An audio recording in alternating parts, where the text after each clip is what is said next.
And now, it's time for DJ Rocky's Secret Files.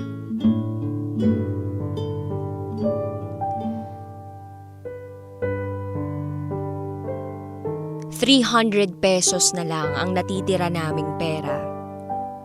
Pero gagamitin niya pa pang drugs. Nagsisisi ako na nakipagbalikan pa ako sa asawa ko. Itago niyo na lang ako sa pangalang Ann.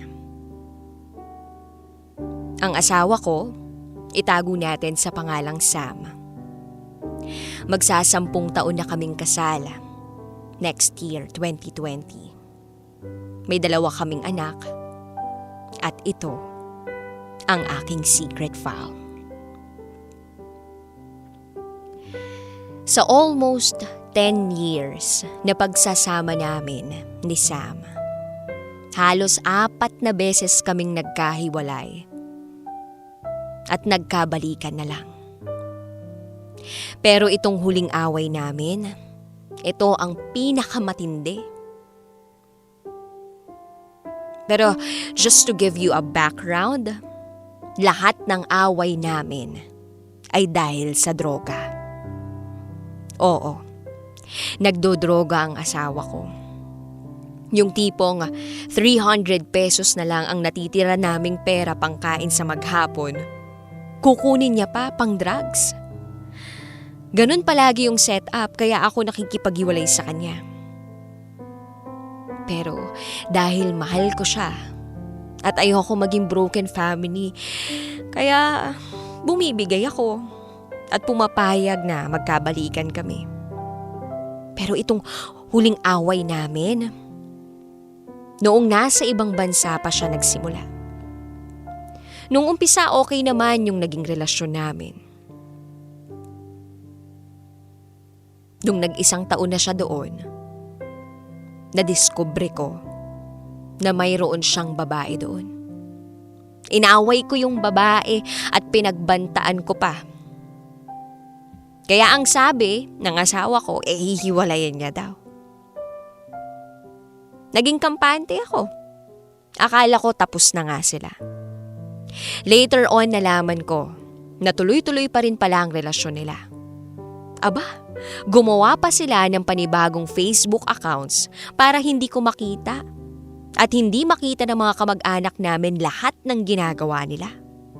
Mga sweet messages at mga post, grabe kung ipangalanda ka nila yung relasyon nila.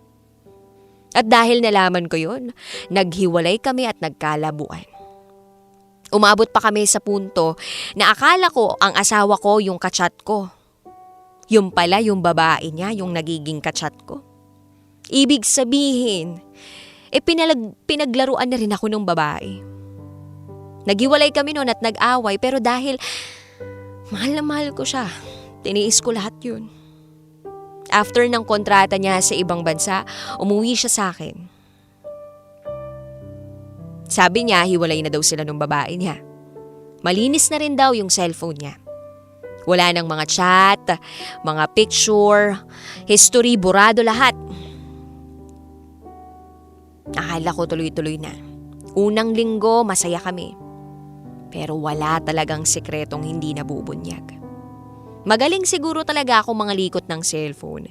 Kaya nakita ko sa recycle bin ang mga picture nila ng babae. Hubot-hubad na mga larawan na magkatabi sila sa kama.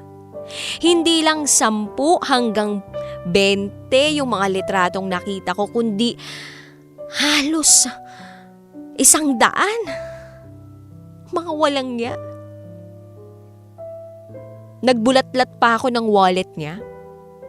At nakita ko yung grabe. Sukdulan. Yung picture ng babae at address ng babae dito sa Pilipinas kasama ang contact number, nandun, hayop talaga, diba? Ano kayang mapapala ng asawa ko sa panluloko sa akin?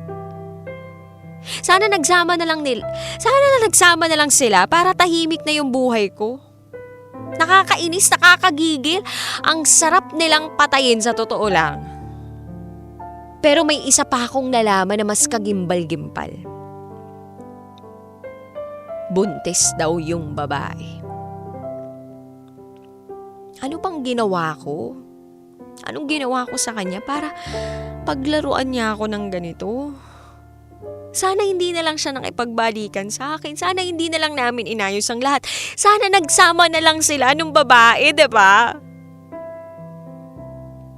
Kakampi ko sa away yung kapatid ng asawa ko at iniimbestigahan daw niya yung babae. Hinahunting din daw niya para malaman niya kung totoong buntis. At ang sabi, hindi naman daw totoong buntis yung babae. Nagpanggap lang daw para makipagbalikan yung asawa ko sa kanya. Noong mga oras na yun, medyo nabunutan ako ng tinik. Kaya, eto na naman. Naging okay kami ng asawa ko. Sa ngayon, may trabaho na dito ang asawa ko sa Pilipinas. Pero dahil mababa ang sahod niya dito sa Pilipinas, pinipilit namin pagkasyahin yun sa araw-araw. At bumalik na naman ang una kong problema. Nagdadrugs na naman uli yung asawa ko. Naulit na naman ang sitwasyon namin dati na walang makain. Kasi yung perang ipangkakain namin ay kinukuha niya pang drugs. Hindi ko na alam kung anong gagawin ko. Pinapalayas ko na siya dito sa bahay namin pero ayaw niya. Nagsisisi talaga ako na sana hinayaan ko na lang silang magsama nung kabit niya. Sana hinayaan ko na lang sila sa relasyon nila. Gusto ko pong mahingi o humingi ng payo ninyo. Gusto ko nang magpakamatay para makatakas sa kanya. Ayoko na talaga. Sana matulungan niyo ako. Muli ako po si Anne at ito ang aking secret file.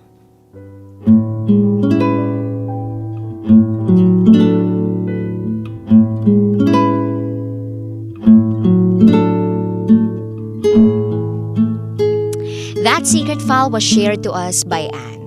Grabe lang talaga yung pinagdaraanan ni Anne ngayon. Ikaw kabisyo, kung meron kang gustong sabihin kay Anne, ano ba ito? Share your thoughts, comments, suggestions, valid reactions. Hanapin niyo po yung Facebook page ko. That's Rakitera, RAQITERRA. Tweet us, Love Radio at Rakitera. BRB as in bathroom break. You were still with DJ Raki and you are listening here sa stasyong number 1. Walang hate, puro love lang. This is Anne's Secret File. Always your number one SM radio station. Love Radio. Hello, kabisyo! Uy, gusto mo pa ba ng mas marami pang Secret File episodes? Ang gagawin mo lang, mag-subscribe ka na sa aming YouTube channel. It's Love Radio Manila. At pindutin mo na or i-click mo na ang notification bell para updated ka na sa aming mga latest video. Rakitera po, mula sa 90.7 Love Radio. Mwah!